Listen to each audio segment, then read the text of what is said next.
नमस्कार, जय हिंद, वंदे मातरम। एक बार फिर से आपका बहुत बहुत स्वागत है।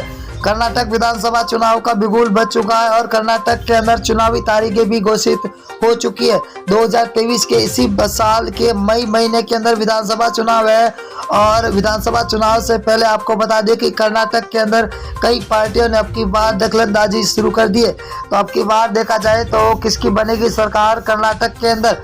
अब देखा जाए तो कांग्रेस की ओर से पहली लिस्ट भी जारी होने वाली है अब उम्मीदवारों की। तो आपको बता दें कि जेडीएस क्या फिर से कांग्रेस के साथ करेगा गठबंधन या फिर कांग्रेस सरकार बना पाएगी या फिर बनेगी डबल इंजन की सरकार। सी वोटर टीम नाउला फलोदी सट्टा बाजार ने सबसे बड़ा सर्वे जारी कर दिया। एक सर्वे को देखते हुए हम आपको हर एक सीट के बारे में बताएंगे कि अब की बार कर्नाटक के अंदर किसकी सरकार बनती हुई नजर आ रही है। सीटों में से पहली सीट की अगर मैसूर जिला जहां पर को 10 सीट है, 10 में से बीजेपी को 3, जेडीएस को 2, कांग्रेस को 7 सीट मिल रही है तो अन्य को यहाँ पर 0 सीट पर मिलता हुआ दिखाई दे रहा है। अगर हम बांगलकोट की बात करें तो कुल 7 सीटें जहां बीजेपी को 2, जेडीएस को 1, कांग्रेस को 3 और अन्य के खाते में 1 सीट जाती हुई दिखाई दे रही है। बेल्लारी की बात करें, बेल्लारी जिले के अंदर 9 सीट है, 9 में से बीजेपी को 3, जेडीएस को 2, कांग्रेस को 4, यहाँ पर अन्य को 0 सीट मिलती हुई दिखाई दे रही है।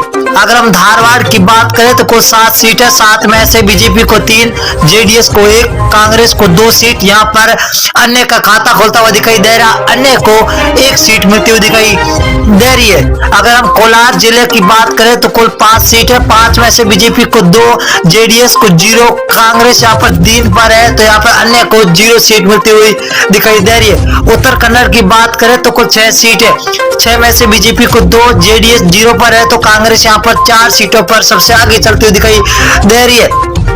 अगर हम बात करें कर्नाटक के 224 में से चित्रकूट है जहां पर कुल 6 सीटें, बीजेपी को 2, जेडीएस को 1, कांग्रेस को यहाँ पर 3 सीटें मिलती हुई दिखाई दे रही है। यहाँ पर जेडीएस का खाता खुलता हुआ दिखाई दे रहा है। तो अगला जिला है हसन के अंदर कुल 7 सीटें, 7 में से बीजेपी को 3, जेडीएस को 1 तो कांग्रेस यहाँ पर 3 सीटों पर है तो अन्य को खाते में 0 सीट जाती हुई दिखाई दे रही है।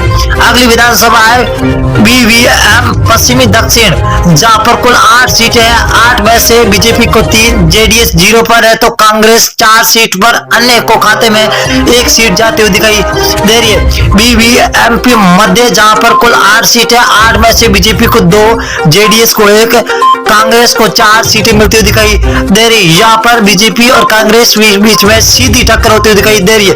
अगर हम रायपुर की बात करें तो कुल 7 सीटें, 7 में से बीजेपी को 1, जेडीएस को 1, यहाँ पर कांग्रेस को 5 सीटें मिलती हुई दिखाई दे रही है। कांग्रेस का पलड़ा भारी होता हुआ दिखाई दे रहा है। अगली जिले की बात करें बंगलोर हर्बन है, कुल 7 सीटें, 7 में से बीजेपी को 2, जेडीएस को 1 तो कांग्रेस के खाते में 4 सीटें जाती हुई दिखाई दे रही है तो अन्य के खाते में 0। तुमकुर के अंदर 10 सीट है, 10 में से बीजेपी को 3, जेडीएस को 2 तो कांग्रेस यहाँ पर 6 सीटों के साथ सबसे आगे सरकार अब की बार बनती हुई दिखाई दे रही है। दामनगेरे की बात करें तो दामनगेरे के अंदर है कुल 8 सीटें, 8 में से बीजेपी को 2, जेडीएस को 2 और कांग्रेस के खाते में 4 सीटें जाती हुई दिखाई दे रही है।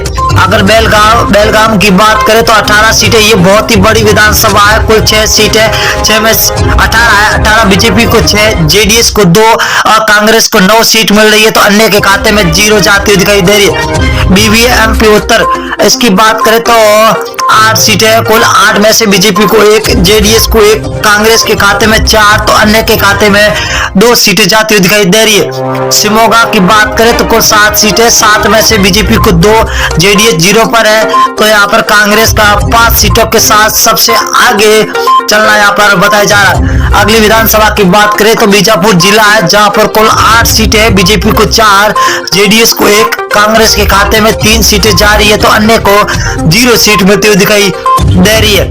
अगले जिले की बात करें तो मंडुया है, मंडुया के अंदर है 7 सीटें, 7 में से बीजेपी को 1, जेडीएस को 1, बीच कांग्रेस के खाते में 5 सीटें जाती हुई दिखाई दे रही है तो कर्नाटक के अंदर है बीजेपी और कांग्रेस के बीच में सीधी टक्कर। हावेरी की बात करें तो हावेरी जिले के अंदर कुल 6 सीटें, 6 में से बीजेपी को 1, जेडीएस को 1 तो कांग्रेस के खाते में 4 सीट जाती हुई दिखाई दे रही है। बिंदरी की बात करें तो बिंदरी के अंदर 6 सीटें, 6 में से बीजेपी को 1, जेडीएस 0 पर है, तो कांग्रेस 5 सीटों के साथ सबसे आगे चलती हुई दिखाई दे रही है।